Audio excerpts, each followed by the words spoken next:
Thank you very much. Thank you. Thank you. And a very special hello to CPAC. It's been a long time. We've loved being back, and it's hotter than ever. This place is packed. You got to see outside. They don't know what's happening. They have no idea what's happening. And a friend is here from Argentina, and a friend is here from Poland. Stand up.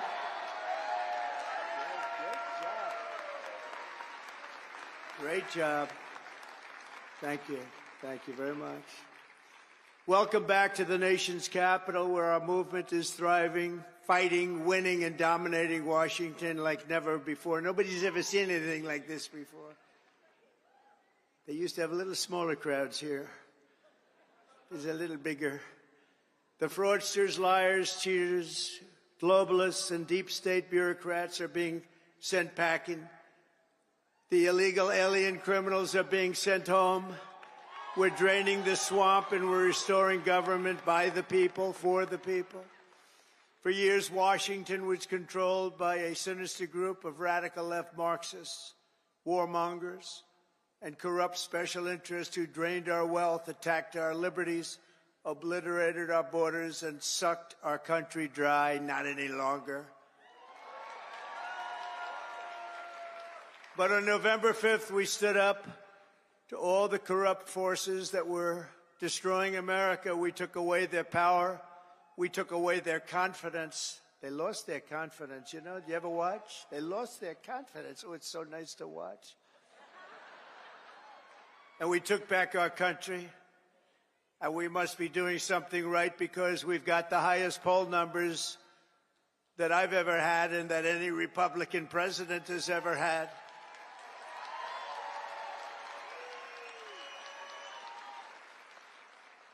And our approval rating is now the highest ever across all demographics. Rasmussen just came out at 56%, Insider Advantage 56%, RMG Research 57%, and we have many polls in the mid-60s, one at 71%. We like that, 71. And according to YouGov, a big deal, 70% of Americans believe that what we are doing is right, and we are keeping our promises. That's all we're doing, when you think, is keeping our promises. That's all we had to do. And their promises weren't worthwhile to go and vote for. They loved men playing in women's sports, open borders, little things like that. But don't tell them. Don't tell them. Keep it quiet. We'll tell them about a week before the next election. Now, keep it quiet. Let them think it's a great thing what they're doing. You saw Maine yesterday, right? The governor of Maine.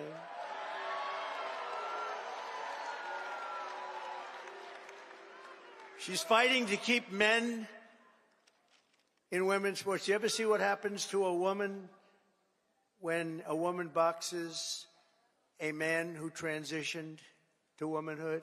Did you ever see what happens? It's not pretty. It's not pretty. Let her do that fight. Let them all do that fight.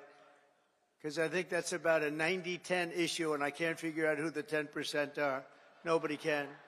So today I want to say thank you to all of the incredible patriots of CPAC and all of the incredible patriots in our country. 77 million, and it's actually much more than that, because despite that, they cheated like hell. It was just too big to rig. It was too big to rig. 77 million. Remember, you used to go, I said, look, we're leading in the polls by a lot. Don't believe the polls. Just go and vote. You got to vote. We got to make it too big to rig. And they tried. But it was too big to rig. One of the great statements. We love it. Because everybody went and voted. We fought through hell together. But in the end, we achieved the great liberation of America. We're liberating our country right now. We're doing all these things that you're reading about. We're liberating our country. I first spoke to this gathering 14 years ago. And I won your straw poll. I didn't know anything about a straw poll. They took this big straw poll, and I won by like 27 points. And I figured, you know, that's good. Maybe I should keep doing it. And I did. and I became president. Isn't that great? Who would think? Who would think? But he became president too. He's a MAGA guy too. Make Argentina great again, right? Make Argentina great again. I kept hearing about this man. I kept hearing about this man in beautiful Argentina, and it is beautiful, but boy, did it have inflation. Inflation made it less beautiful. I hear you're doing fantastically. We're very proud of you, actually. And make Argentina great again. Thank you very much. Great honor to have you. But now it's my honor to address you for the first time as your 47th President of the United States. Great honor.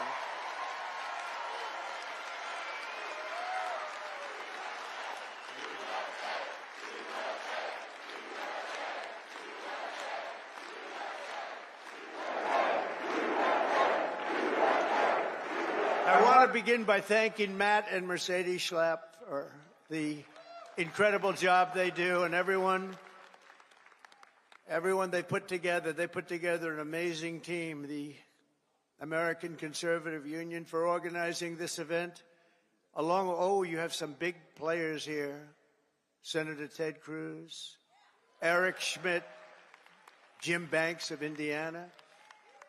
Where's Eric? Where is Eric? Is it? Hello, Eric. You can see Eric anywhere. If he's right in the back of the room, he stands up.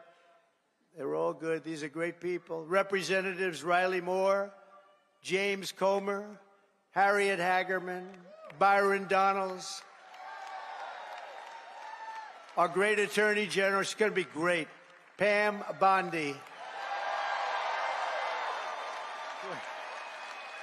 Where's Pam? I don't know where she is. So many people. So many people. Secretary Doug Burgum.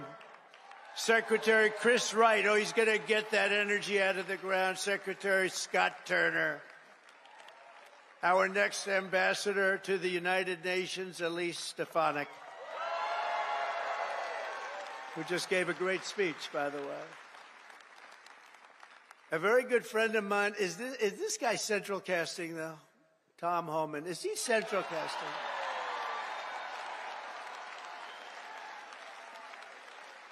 Where is it? Hello, Tom.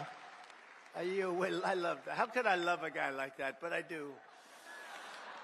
He's doing a great job. Thank you, Tom, very much. Thank you. Appreciate it. Arkansas Governor Sarah Sanders. Thank you, Sarah. Thank you. And Pennsylvania Attorney General Dave Sunday. I love that name. We're also honored to be joined by President Duda of Poland, who's a fantastic man and a great friend of mine. And we got 84% of the Polish people that voted for her, so you must be doing something right, huh? Hanging out with Trump.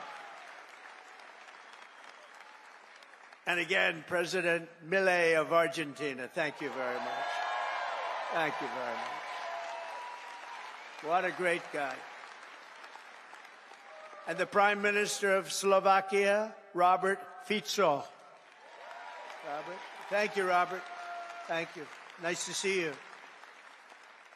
The leader of the UK Reform Party, who, by the way, did really well in that last election. I've been his friend for a long time, and I wasn't sure, am I supposed to be his friend or not? But it never mattered to me if he did well or not. I always liked him, but it's easier to like him when he got the kind of votes he got. He really took it by storm, and they say he's going to do even better this time. Nigel Farage. Where is Nigel?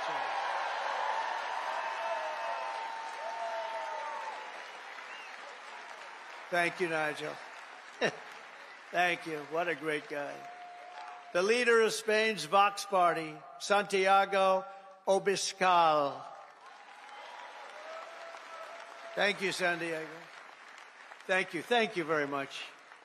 I thought that was you. Thank you very much. Great job you're doing. And a friend of mine, Eduardo Bolsonaro of Brazil, the Chamber of Deputies. Thank you. Thank you. Say hello to your father. Thank you very much. Great family. Great gentleman and a great family. And our great First Lady, Melania, is watching us right now on television. So give her a hand. Give her a hand. Whoa.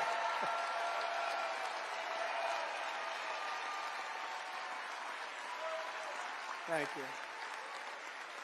Thank you. Oh, she's going to be happy. That's so nice. We love our First Lady. Everybody does. With the help of so many incredible supporters here today, we're going to forge a new and lasting political majority that will drive American politics for generations to come. I think we're going to do fantastically well in the midterms. You know, in theory, the one that wins the presidency does not do well in the midterms, but I think this is going to be a change. We're at a level, I don't think we've been at this level maybe ever as the Republican Party. We're a bigger, better, stronger party than ever before. More people in our party than ever before. But the people have given us a resounding mandate for dramatic change in Washington, and we are going to deliver it. We're going to use it, and we're going to make America great again by using it. So it's going to be something. But think of it, at the presidential level, we won the popular vote by millions and millions of votes. We swept all 7 swing states: Michigan, Wisconsin, Pennsylvania, North Carolina, Georgia, Arizona, Nevada, all by great margins. We won 85% of all of the counties in America. That means that map was red. Did you ever see the map? Did you see the certified map? Where is it? I want to see a certified map. It's all red. You can hardly find the blue. Think of this. They won 525 counties, and we won 2,600 counties. It's the biggest margin ever recorded. And incredibly, for the first time ever, all 50 states shifted toward the Republican Party. It's never happened before. So it was indeed too big to rig. We won the largest number of African-American votes in Republican history, by far. We won the largest number of Hispanic-American votes, any Republican ever. Hispanic Americans, we love you. The energy, the brilliance of Hispanic Americans. We won all of the cities and towns along the Texas border, whereas before I ran, we won none. We never used to win any. I got a call from our great governor of Texas who said, President, you just won every single town along the Texas border to Mexico. I said, oh, is that good? He said, it hasn't happened since Reconstruction. I said, define Reconstruction for me. He said, that means essentially the Civil War. That's a long time. But that was when I first heard about it, actually. Our party has become the proud voice of hardworking citizens of every race, religion, color, and creed. And I think one of the main reasons, not that we're conservative or not that we're anything else, we are the party of common sense. It's about common sense, right? It's all about common sense. Over the past month, we've confirmed an all-star team of warriors, patriots, visionaries, and put the America First agenda into action. I see Doug Burgum sitting right over there. I tell you, he was so good. I looked at him. I said, I got to have him here. I got to have him. He was a great governor. He's involved with a little thing called energy. He's got the Department of Interior, and Chris Wright has the Department of Energy. So Chris has no energy, and Doug has all of the energy. Chris has more interior, but he doesn't have. So I merged them. So now you have an energy guy, and you have the guy with all the energy, and you're going to drill, baby, drill, aren't you, huh? Drill, baby, drill. And Catherine, stand up. His wife is incredible. She is such an incredible woman. Incredible woman. You got very lucky, Doug. It's good to be successful, isn't it, Doug? She's an incredible woman. He's an incredible guy. In addition to the great cabinet secretaries we have here today. We confirm Secretary of Defense Pete Hegseth to end the woke insanity and rebuild our military. Pete is fantastic. Thank you. To stop the weaponization of federal law enforcement, I know about that, I think, better than any human being on earth. This week, we swore in a new director of the FBI, somebody that everybody wanted, Kash Patel.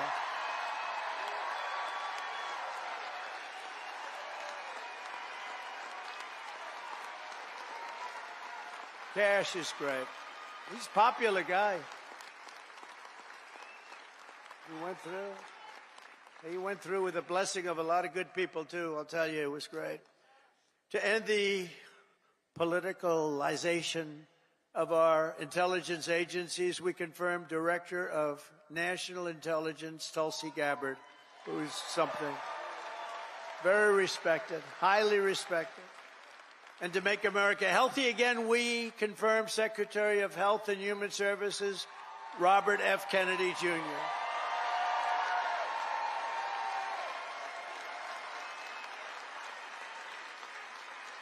Great guy.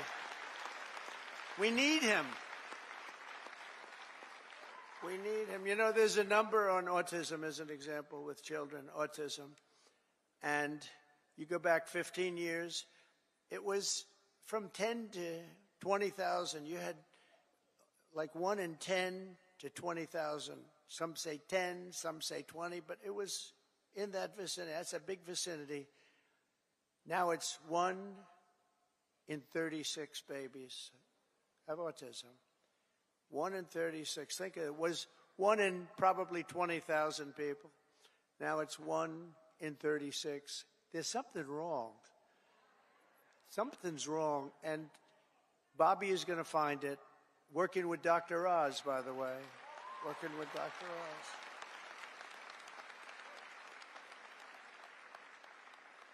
Together, we've achieved more in 4 weeks than most administrations achieve in 4 years. We made a lot of progress. I heard O'Reilly last night say Donald Trump, for the first 4 weeks, is the greatest president ever in the history of our country. That was O'Reilly. Bill O'Reilly is all right. You know who he said second was? George Washington. That's not bad. I beat George Washington. I love beating George Washington. Thank you, Bill. On our first day in office, we declared a national emergency at our southern border.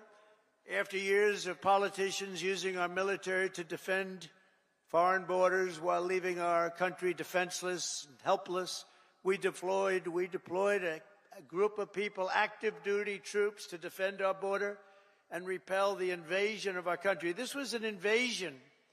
You know, we had a great first term, a really great first term, and I called it an invasion. And we had great numbers, but now we have the best numbers we've ever had. We've never had numbers like this. We've done it all in 4 weeks. Think of it. That was Tom Homan, Kristi Noem, the whole group. On day one, I ended the catch and release. I reinstated Remain in Mexico, and I signed an order that will end birthright citizenship for the children of illegal aliens. Because it wasn't meant for these children. It wasn't meant for people that escaped or invaded, came into our country illegally. It was meant for the children of slaves. Because when it was done, many, many years ago, it was during a very tough period in this country's history, and that was meant for the children of slaves. I wish people would understand that so they could get this thing approved, and we don't have millions and millions of people coming into our country, and they shouldn't be here. This week, I also canceled temporary protected status for migrants from Haiti. They're pouring into our country, pouring in. If I weren't elected president, there'd be nobody in Haiti anymore. They were pouring in at levels from other countries, too, all over Africa, the Congo, all over South America. And they were coming in from prisons and mental institutions and insane asylums, jails, and gang members and You have to see gang members, drug lords, people that are drug addicted. They were sending them all into our ridiculous and very stupid Biden open border. Our border czar was Kamala. Haven't said that name in a while. I haven't said that name. No, I haven't said that name in a while. Kamala.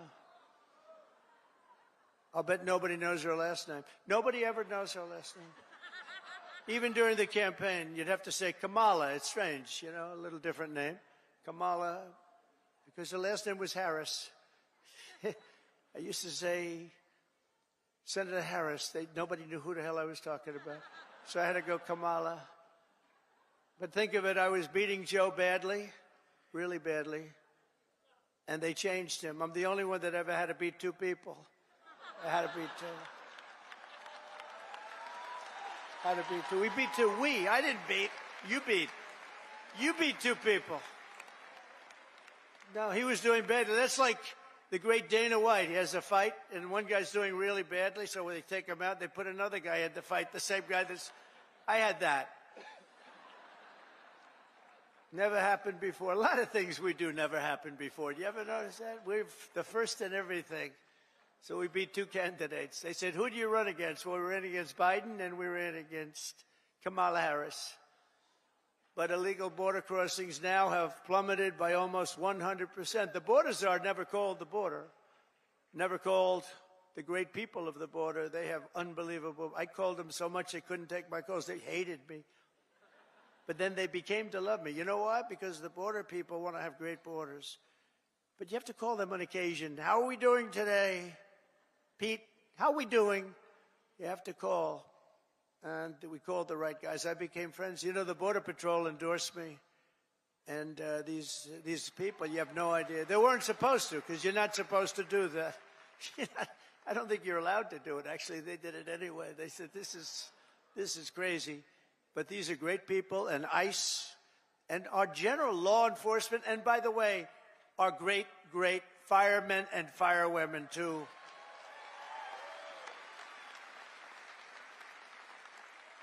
They were great. They all endorsed us. With the police, we got high 90s in terms of, and many of them were unionized, you know.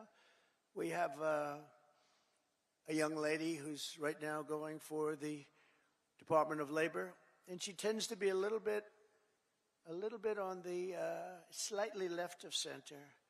And everybody said, why did I do that? I said, you know why I did that? Because unions like her, and labor likes her, and a lot of people like her, and she's very solid, very strong, and she's going to do the right thing. But they all voted for us. They didn't vote for me, they voted for us. We got the Teamsters, we got the firefighters, we got the police, we got the auto workers. We're so great. We had tremendous support, so I think it's nice to give them a person in the center, because that's what she's going to be very good, I think. But a lot of people say, why'd you do that? I said, because I want to do something nice for these people that voted for me. Oh, gee, what a great political move that was. Now they're all saying, what a great political move. No, it's all common sense. Remember that. Remember that. Sean O'Brien was fantastic. The whole group, they were great. Over the past few weeks, we've begun the largest deportation operation in American history, larger even than that of President Dwight D. Eisenhower, a very moderate man, but he was very strong on that. He didn't like people running into our country and taking over our country. I'll tell you, I had 4 years. I don't know if you had this. I couldn't stand it. Don't get angry. Donald, don't get angry, please. I couldn't stand it. Watching these people come in from jails and mental institutions and the worst criminals in the street, gang members being dropped off in buses and bussed into our country. I couldn't stand it. So I said, I'm going to run for president again. And now we don't have that problem. Now we don't have that problem anymore.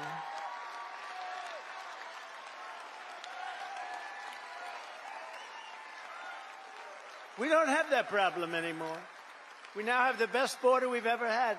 And by the way, if they can ever find my world's favorite chart ever in history, I'll show you what it was when I left. And now it's even slightly better.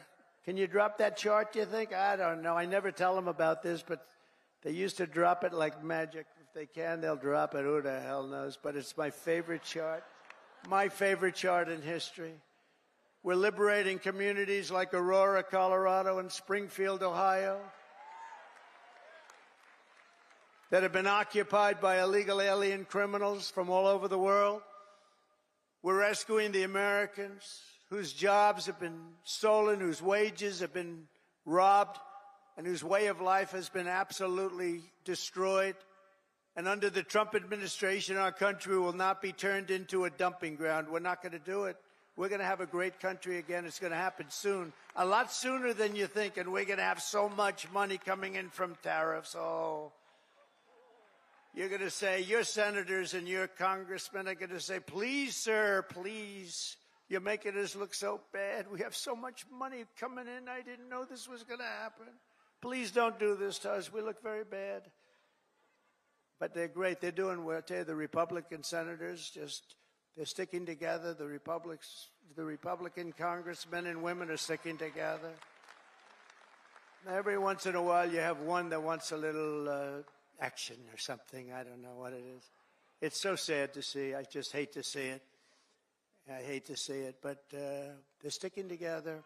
One thing about the Democrats, they have rotten, horrible policy, the worst policy in history, but they stick together. We have great policy, but sometimes they don't stick, but they've been sticking for us. They've been sticking. And I think the Speaker and the leader have done a fantastic job. That's Thune and Johnson, and I think they've done, two guys really working hard and they're really doing a great job. But we have a lot to stick with. We have a lot to stick together for, because what we've done has never been done before. Nobody's ever seen anything like this, and nobody's ever seen 4 weeks like we've had, especially the 4 weeks, the first 4 weeks. You know, that's like if you golf, when you sink that first 4-footer in the first hole, it gives you confidence. On the next hole, you sink another one. Now you go into that third hole and you can't, and by the time you get to the fifth hole, you feel you can't miss, right? Like a baseball player, he gets up and he hits our first one, and then the second at bat, he hits that one. And, you know, and we have great confidence. And they've lost their confidence, as I said. They really lost their confidence. I watched them. They're really screwed up. I watched this MSNBC, which is a threat to democracy, actually. They're stone cold mean, but they're stuttering. They're all screwed up. They're all mentally screwed up. They don't know what. Their ratings have gone down the tubes. I don't even talk about CNN. CNN's sort of like, I don't know. They're pathetic, actually. But MSNBC was mean. Their ratings are absolutely down. This Rachel Maddow, what does she have? She's got nothing. Nothing. She took a sabbatical where she worked 1 day a week. They paid her a lot of money. She gets no ratings. I should go against her in the ratings, because I'll tell you, she gets no ratings. All she does is to talk about Trump, Trump, Trump, Trump, Trump. All different subjects, Trump this, Trump that. But these people are really, I mean, they lie. They shouldn't be allowed to lie every night. They are really a vehicle of the Democrat Party. They should be paying. Is that Gordon? Yes, is that Gordon? The great Gordon Chang? Is that Gordon? Stand up, Gordon. Wow. We have everybody here today. Thank you very much. How am I doing on China? Am I doing good? Am I doing good on China?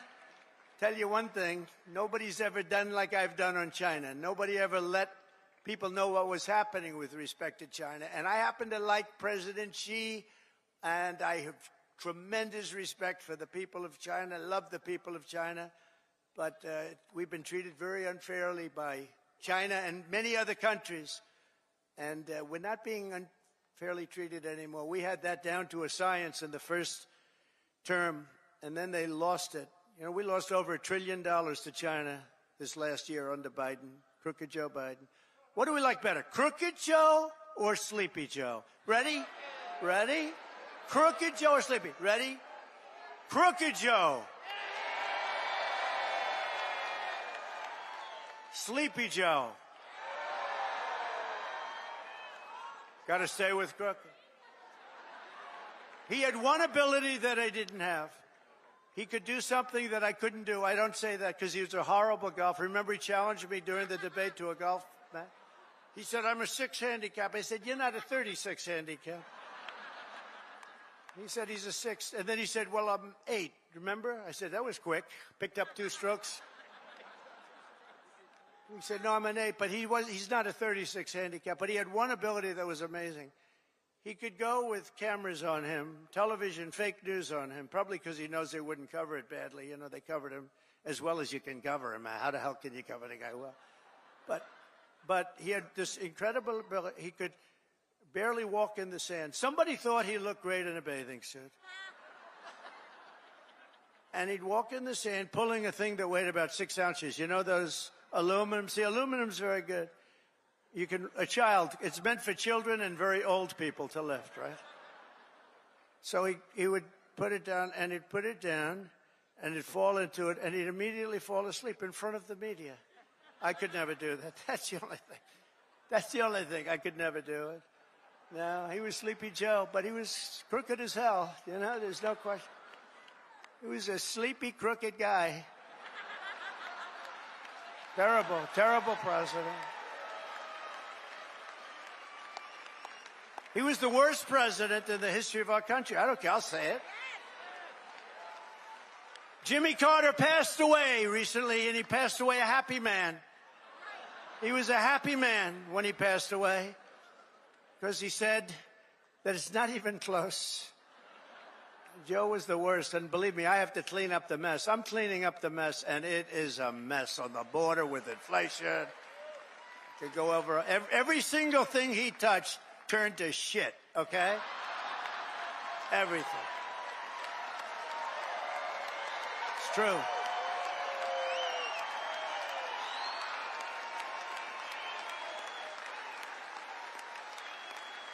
It's true. That's true. Now Franklin Graham's angry at me. You know that. Franklin wrote me a letter. He said, I love your speeches. I love them. I love them so much. But they'd be better if you would never use foul language. And I told him, I said, Franklin, you know, Franklin Graham's a great guy, by the way, does a great job. The son of the great Billy Graham, right? But I said to Franklin, you know, sometimes you need it for emphasis. And he said, no, they'd be even better if you wouldn't use any bad language. That's not really a terrible word, you know. But that's a much more appropriate word, a better. What word would I use to describe? What word could I use? And we have to be truthful too, so you know. All countries are now taking their illegal aliens back, even those that stated strongly, we will never take them back. Don't ever send them to us. But they said that during the Biden administration. They never said it during my administration. Venezuela's taking them back. Colombia's taking them back. Remember, Colombia said, we will not take them back, he said. And within about 13 minutes, I think, we would love to take them back. In fact, we will send our planes to pick them up. Remember? And they said, what happened? What happened? And you see these Venezuelan planes loaded up with some real nice people. You wouldn't have wanted to be the pilot on any of those planes.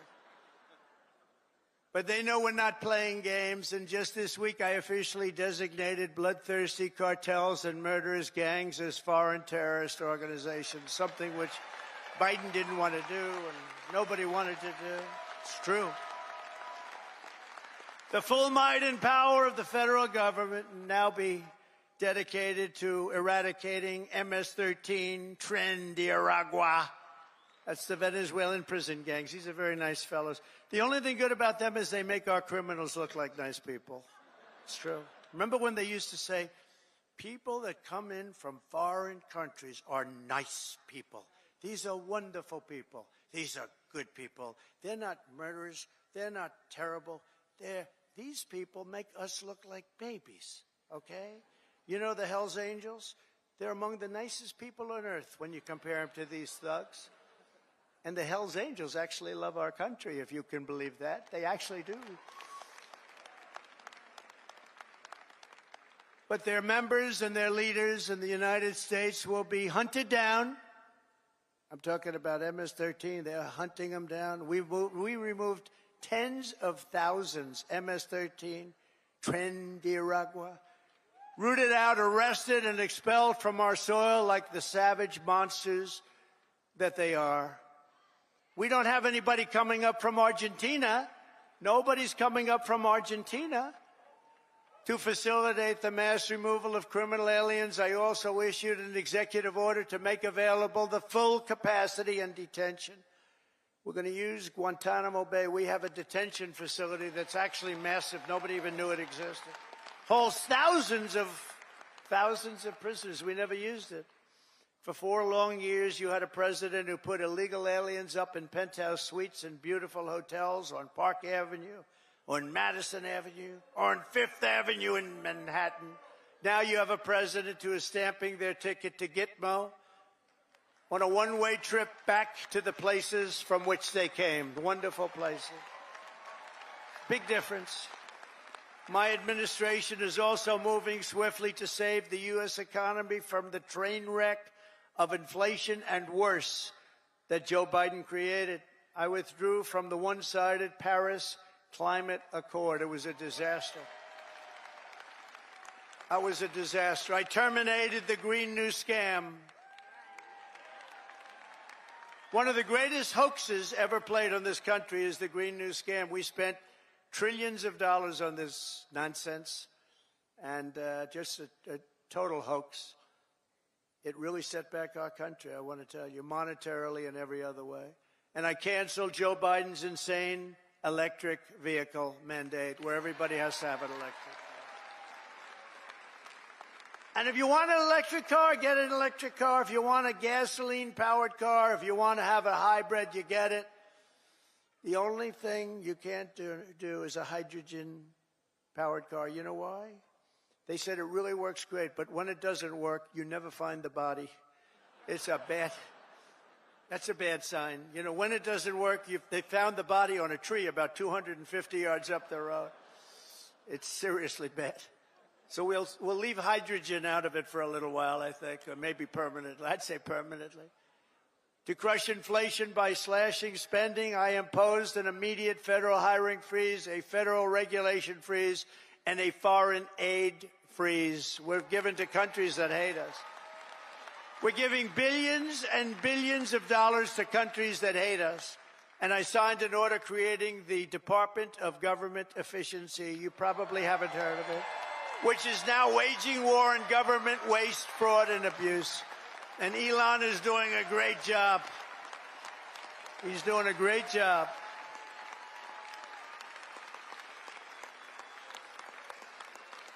We love Elon, don't we? It's that guy, he's a character. With his son X. We love X. He's the only one can get away. His son's really named X. He's the only one can get away with naming his son X. If we ever did it, they'd say, you're crazy.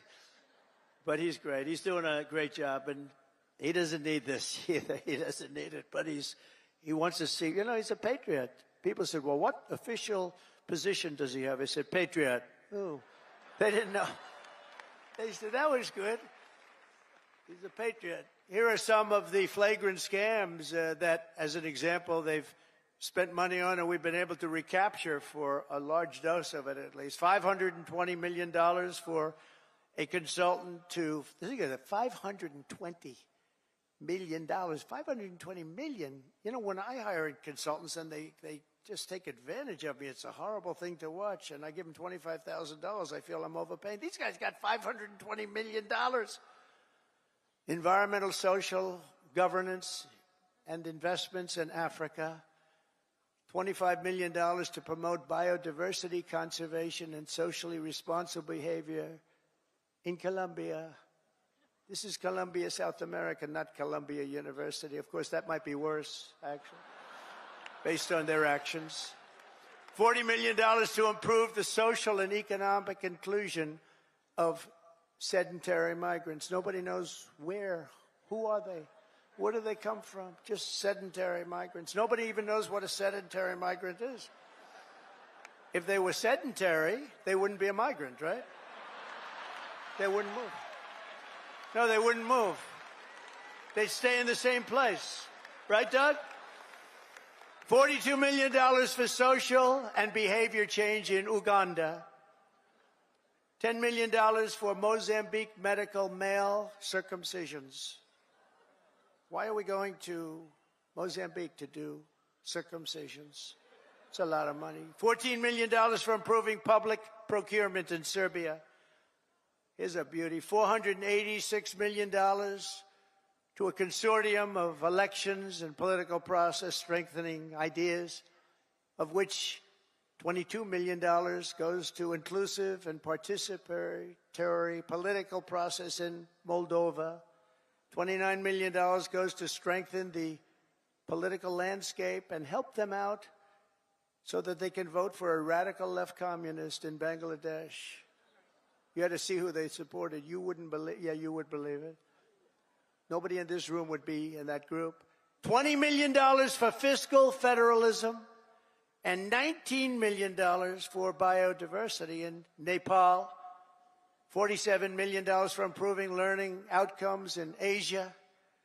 $18 million for helping India with its elections. Why the hell? Why don't we just go to all paper ballots? Let them help us with their elections, right? Voter ID. Wouldn't that be nice? We're giving money to India for elections. They don't need money. They take advantage of us pretty good. One of the highest tariff nations in the world. We try and sell something, they have a 200% tariff, and then we're giving them a lot of money to help them with their election. $32 million for the Prague Civil Society Center. $14 million for social cohesion in Liberia. $9.7 million to develop a cohort Cambodian youth with enterprise-driven skills. Think of that. Millions of dollars for sex change operations in Guatemala. $20 million for Sesame Street in Iraq. They put on a little play on the street. $20 million. You could do it on Broadway and have $19 million left over. No, it's a scam. They get kickbacks and all sorts of things. It's a scam. Who ever heard of it? Think of it, $20 million Sesame Street, a play. We're also uncovering outrageous incompetence and fraud in the Social Security. We have, look, let's assume that people, generally speaking, in our case, and everybody in this room, we're going to all live way over 100, but this is a little ridiculous because not too many people are going over 100. Everybody, hopefully, in this room will. But there are in the Social Security ranks and files. And what we're doing now is finding out, do they get paid? Do they get paid?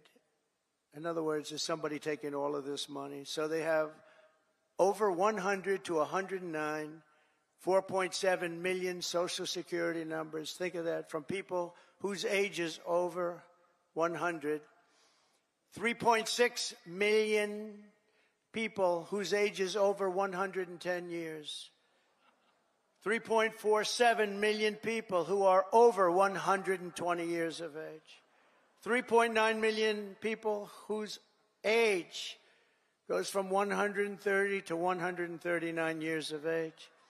3.5 million whose age goes from 140 to 149 years old. 1.3, see, it's coming down now slowly. No, it's all a scam. The whole thing is a scam. 1.3 million people, 1.3 who are over 150 years of age. And over 130,000 people are listed on our Social Security rolls as over 160 years of age. Now, the final is at 1,039, so now we're down into reasonable numbers. 1,039 people are listed between the ages of 220 years old to 229. And we have one person who's listed at 241 years of age. And we have one person listed at 360 years of age, an all-time record, and our country's 250 years old. So that person's substantially older than our country. Under our administration, there will be no tolerance for Social Security fraud. We will not allow anyone to cheat our seniors, and those who will do that will be prosecuted by Pam Bondi and others. We are also going to Fort Knox. I'm going to go with Elon. And would anybody like to join us? Because we want to see if the gold is still there. We want to see. Wouldn't that be terrible? We open up this Fort Knox. It's just solid granite that's 5 feet thick. The front door, you need 6 musclemen to open it up. I don't even think they have windows. Wouldn't that be terrible if we opened it up and there was no gold there?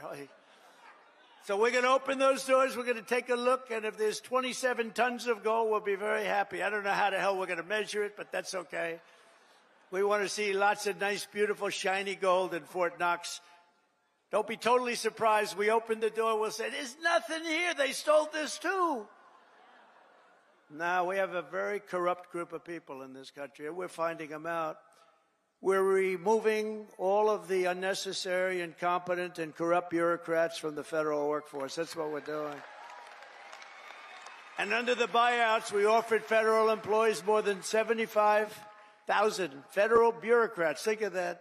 Have voluntarily agreed to surrender their taxpayer-funded jobs. We want to make government smaller, more efficient. We want to keep the best people, and we're not going to keep the worst people. And, you know, we're doing another thing. If they don't report for work, we're firing them. In other words, you have to go to office. Right? Right? Look at her. If you don't report to work, you know, that's another scam. You know, who the hell, if I'm staying home, I'm going to, let's see, my golf handicap would get down to very low number. You'd be shocked if I told you the real number. But I would be so good, I'd try and get on tour. I would be so good. I'd call up, I'd say, listen, I'm really working here. Where are my clubs? Where are my clubs? Either that or, in many cases, they have second jobs while they're getting paid by us. So one of the reasons they're leaving is because they don't want to have to show that. And we're demanding to see that information. How many jobs have you had? Who paid you while you were working for the government? And we are demanding that people, if they work for the government, they have to show up and sit in an office and do their job, right? And we've also effectively ended the left-wing scam known as USAID, the agency's name. Has been removed from its former building, and that space will now house agents from Customs and Border Patrol. Beautiful. And at the ultra-left CFPB, which was terrible. So many people have been hurt by that. I used to get calls from lending officers, from owners of small banks, and they were almost crying. What they did to those people, they destroyed them, put them out of business. It was established by Elizabeth Pocahontas Warren. Does anyone know? Remember the Pocahontas scam? I'm an Indian, therefore I'm entitled to be a senator. I'm an Indian. She said, could we see proof of that, please? She said, well, the only proof I have is my mother said I have high cheekbones. Oh, that's no good, right? Remember she went out? I really spooked her, I tell you. Remember she went out, she couldn't take it anymore. I was calling her Pocahontas, Pocahontas. Everyone knew she was not an Indian. I had more Indian blood than her, and I have no Indian blood. I'd be honored to, but I don't have any, but I had more than her. Do you remember she went out and she had a blood test? And it came back and she was so happy because it said 1,024th. That means everybody in this room had more than her. But because there was even a scant, in other words, 1 million years ago, something could have happened. And she was so happy that she released it and she got killed. That was the end of her presidential career. She does not like me very much. But she's a very angry person. Do you notice the way she is? She's always screaming, and she's crazy. These people are crazy. The radical left is meaner. Yes. I don't know what it is, Doug. They're meaner than us, aren't they? We're like normal people. You know, we're smart, we get our word, but we don't go crazy. Of course, they'll take my little rant from 15 minutes ago, the fake news. He lost control on the stage. He lost control. And they'll have me screaming, having to do with Franklin, poor Franklin. He lost control of the stage. Oh, these people are bad. They are really sick, too. I don't get it. You know, you think they'd want to love our country. They have no ratings anymore. Nobody listens to them. Nobody believes the fake New York Times. Washington Post is doing no business. They're losing all their business. Nobody believes them. But we've escorted the radical left bureaucrats out of the building and locked the doors behind them. We've gotten rid of thousands. I withdrew the United States from the corrupt World Health Organization. I withdrew from the anti-Semitic UN Human Rights Council. The council is horrible, and I withdrew from the terror-supporting UN Relief and Works Agency. The UN has such great potential, but not the way it's run now. It's terrible the way it's run now. We stopped all taxpayer money to these corrupt institutions. And by the way, just so, because who the hell knows, we got to talk about something very important. The war between Russia and Ukraine. People are being killed, mostly young men, mostly Russian and Ukrainian men, at levels you've never seen before. Thousands of people a week. And I've spoken to President Putin, and I think that thing is going to end, but it's got to end. It's a horrible, horrible thing to watch. I'm dealing with President Zelensky. I'm dealing with President Putin. I'm trying to get the money back that, or secured, because, you know, Europe is given $100 billion. The United States has given $350 billion because we had a stupid, incompetent president and administration. 350. But here's worse. Europe gave it in the form of a loan. They get their money back. We gave it in the form of nothing. So I want them to give us something for all of the money that we put up. And I'm going to try and get the war settled, and I'm going to try and get all that death ended. So we're asking for rare earth and oil, anything we can get. But we feel so stupid. Here's Europe. And, you know, it affects Europe. It doesn't really affect us, except we don't like to see two things. Number one, how Biden got us into this thing in the first place. Terrible. But why is it that he didn't ask for equalization? Europe should put up more money than us. But even if you said the same thing, how come we went so far out front? And he didn't know that Europe gets his money back. They did it in the form of a loan. We don't get our money back. We get nothing. So we're getting our money back. We're going to get our money back because it's not fair. It's just not fair. And we will see. But I think we're pretty close to a deal, and we better be close to a deal, because that has been a horrible situation. It would have never happened if I were president. And by the way, October 7th, Israel would have never happened if I was president, too. It would have never happened. Iran was broke. They had no money for Hamas or Hezbollah. They had no money to give. Everybody knows that. Jewish people in the audience know that. Iran was broke. They were not giving money around.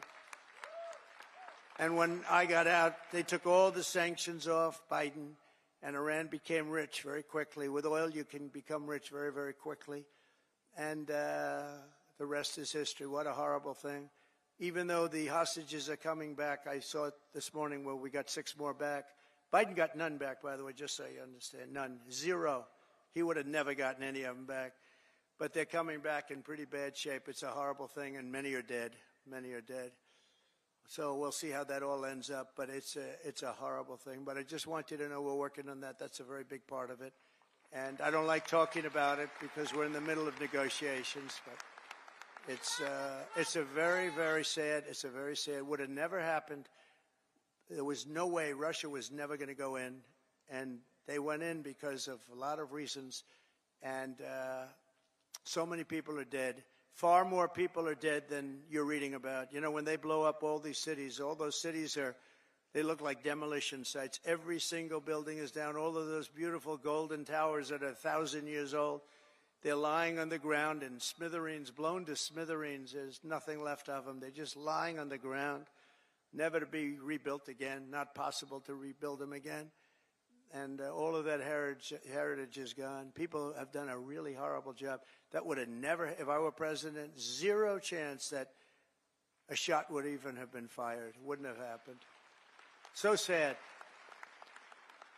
To further turbocharge our economy, we have launched the most aggressive deregulation program in any nation's history, and we're also going to be seeking the largest tax cuts in American history. Again, we brought them down, as you know, from close to 40% down to 21%. Now we're bringing them down to 15% if you make your product in the United States of America.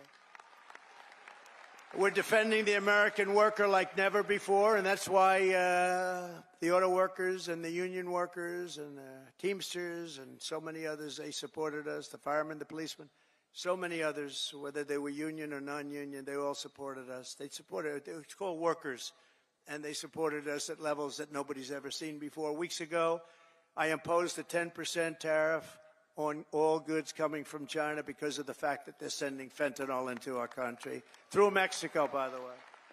I'm not happy with Mexico, or I'm not happy with Canada either. I imposed 25% tariffs on all foreign steel and aluminum, and I will soon impose reciprocal tariffs on any country that charges us. And by the way, the reciprocal means they charge us, we charge them, same thing. So nobody can be upset, right? But we have countries charging us 200%, and we charge them nothing. They charge us, we charge them. Our country's going to become rich again, very rich. I always say it's my favorite word in the dictionary.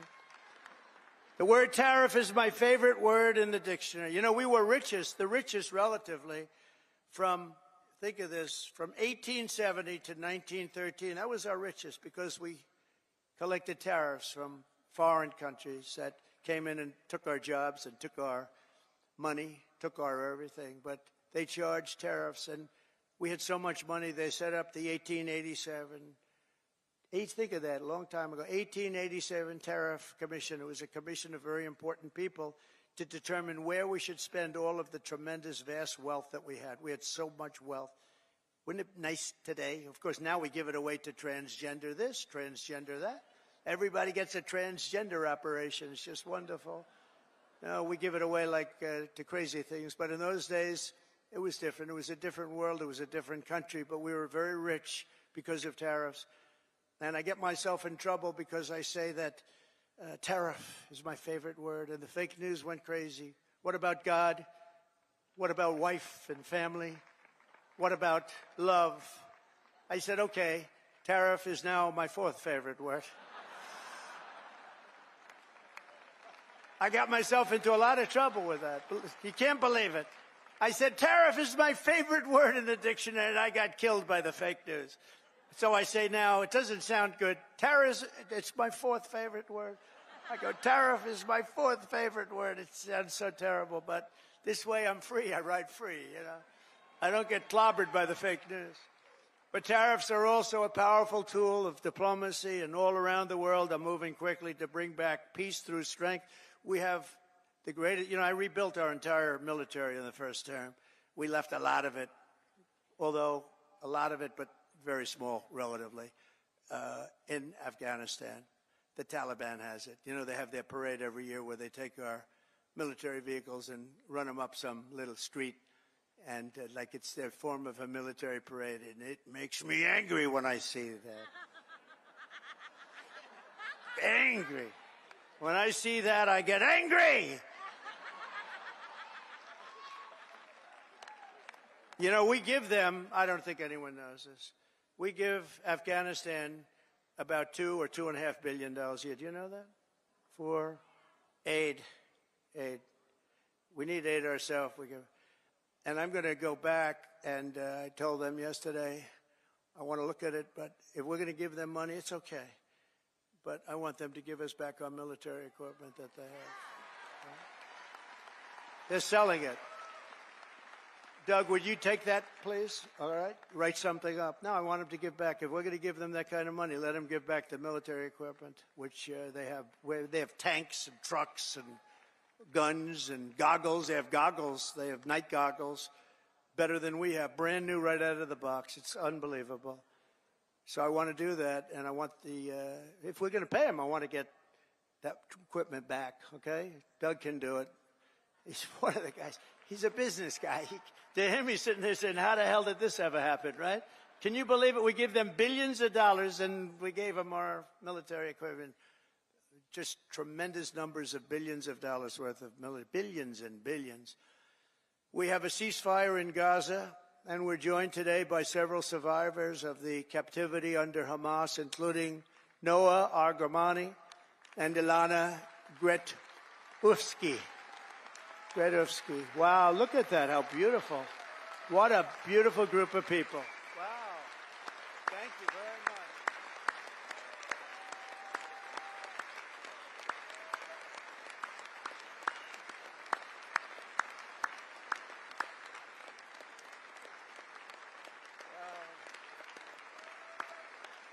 Thank you very much. And you're sitting next to a great guy, Sebastian Gorka, who's also now in the administration. From day one, right, Sebastian? He's been a loyalist from day one. We love Sebastian. Thank you very much, Sebastian. Thank you, everybody. That's very nice. Beautiful. We're going to make it work somehow, you know. We're doing the best we can. We started. It should have never happened. That's the sad part. Would have never happened. If I were president, and I should have been, if I were president, it would have never happened. But it did, so we're doing the best we can with it. Thank you very much. Thank you. Also with us are family members of some individuals who are still hostages, and we will not rest until all of the hostages have been returned back home. Some of them are coming home in very bad condition, and some of them are coming home only as bodies. They're dead. We have a lot of them coming home now. They're dead. And these are largely young people. Young people don't die. Young people are young people. They don't die like this, but they're dead. And the parents come to me and they say, please, sir, could you get my son back? How old is he? Sir, my son is dead. It's important, just as important as if that son were alive, to get the body back. It's amazing, actually. Amazing. Just as important.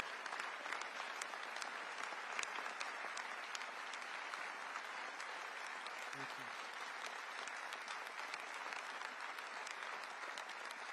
Thank you. It's amazing, though, the parents. The parents are strong. I mean, look, strong. What does strong mean? Strong is their life is ruined. Really, it's ruined. I see the people. But they come up to me, and it's so important to get the body back. They know. And some are not sure. They're 80% sure he's dead or she's dead.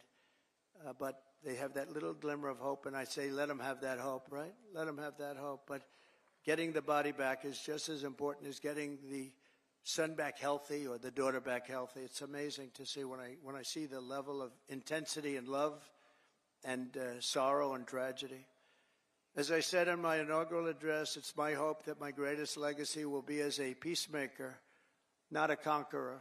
I don't want to be a conqueror.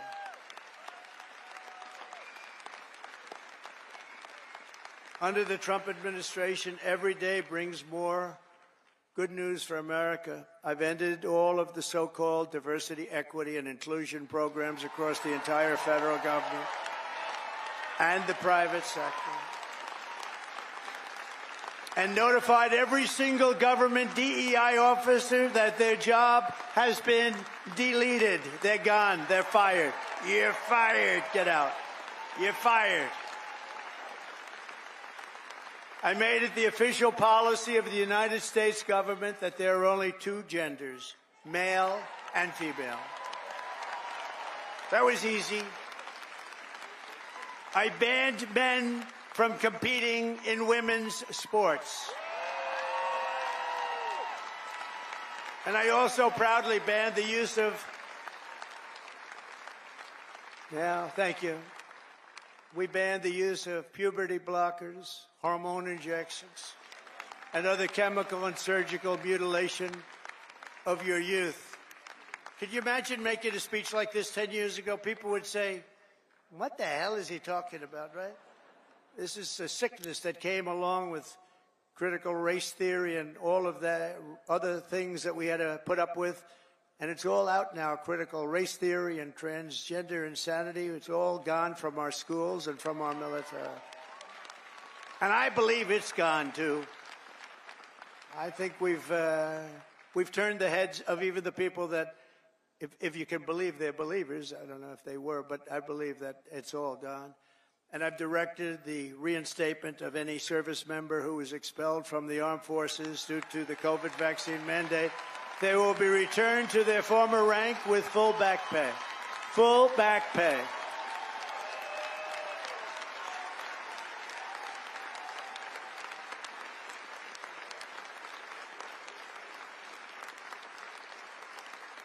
I banned government censorship from your voices and brought back free speech in America. We have free speech. We didn't have free speech. We do have it now, actually.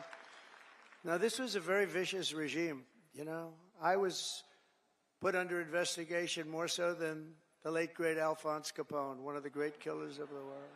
Trump, my father would look down my mother. How the hell did this happen to my boy? This wasn't... No, I was under investigation at a far greater level than Al Capone or anybody else, probably in the history of our country. These people are sick. They're sick. They're bad people. I ended Joe Biden's weaponization as soon as I got in. I said, I'm going to hit him with the same stuff. But I ended his whole weaponization of our government and removed his hand-picked radical left Marxist prosecutors from the Department of Justice. I was so happy to do that. They weaponized government. They weaponized government. I pardoned hundreds and hundreds of Biden's political prisoners, including Christians, pro-life activists, and the J6 hostages who were treated terribly for years.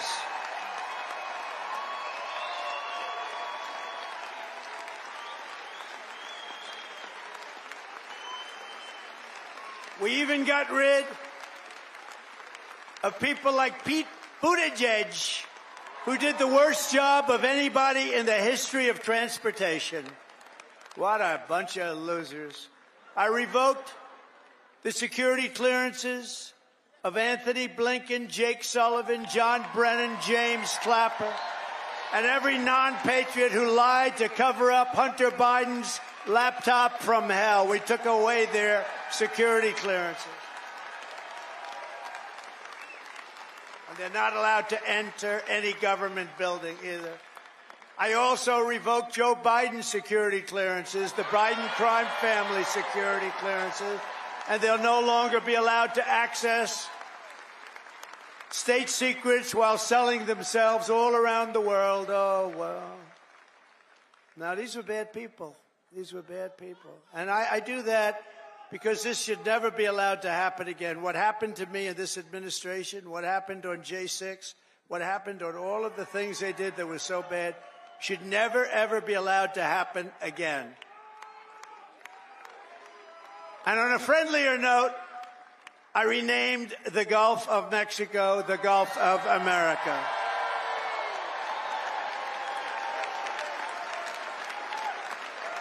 And we are restoring the name of a great president, William McKinley, to Mount McKinley in Alaska. And as you know, many years ago, Jimmy Carter gave away the Panama Canal. And Panama started the process of giving the Panama Canal, by the way, the most expensive development ever in the history of our country, relatively. It would have been $1.5 trillion in today's dollars. 38,000 people died from our country building the Panama Canal. They died from mosquitoes and snakes. Think of it. They paid them 5 times their salary. They brought them to Panama, and they had a 25% chance of dying. They dug under nets so the mosquitoes wouldn't get them. But we lost 38,000, mostly men, laborers, construction workers, because it was such a harsh way to live. It was very brutal. They died. 38,000. Again, it was the most expensive thing we ever built, and they gave it away for $1 to Panama. And last year it made $5 billion. Also, it's one of the most successful projects ever built in terms of money, monetarily. And it's the eighth wonder of the world. It connects two oceans, with one being 16 feet higher than the other. Think of it, the Pacific and the Atlantic. Think of what that is. You're going through dikes and canals. Amazing what they did. It was really a wonder of the world. We gave it away for nothing. But we didn't give it to China. We didn't give it to China. We gave it to Panama. We're going to take back the Panama Canal.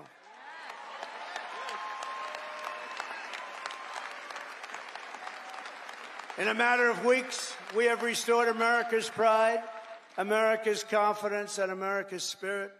According to a brand new poll from Rasmussen, the number of Americans who believe we are on the right track now exceeds the number who think we're on the wrong track. This is the first time in 23 years. That's hard to believe. And we had one poll where we're at 81% right track, wrong track. I guess it depends on who, but that one poll, because Rasmussen's been a good poll, first time in over 20 years that we've had a positive number on that. That's great. That's great. November 5th, 2024 will go down as one of the most important days in the history of our country. I'm pointing to Mike Lindell. That man suffered. That man suffered. The FBI thugs went up to him and they took away everything he had. He suffered. And Mrs. Lindell,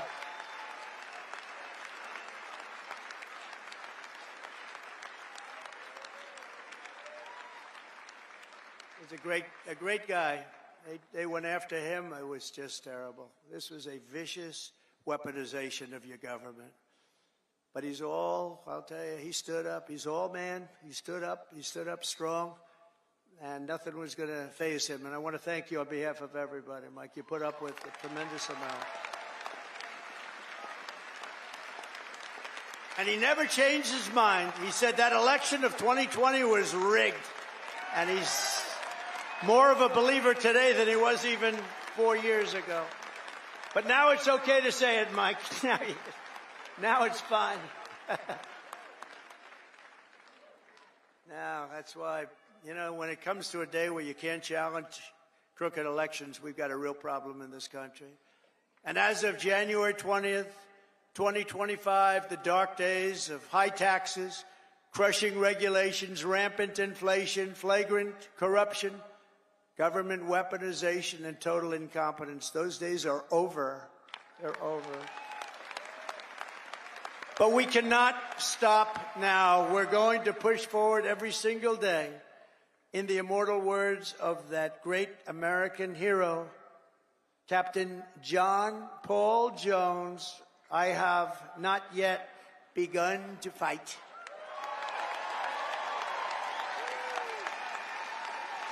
And neither have you.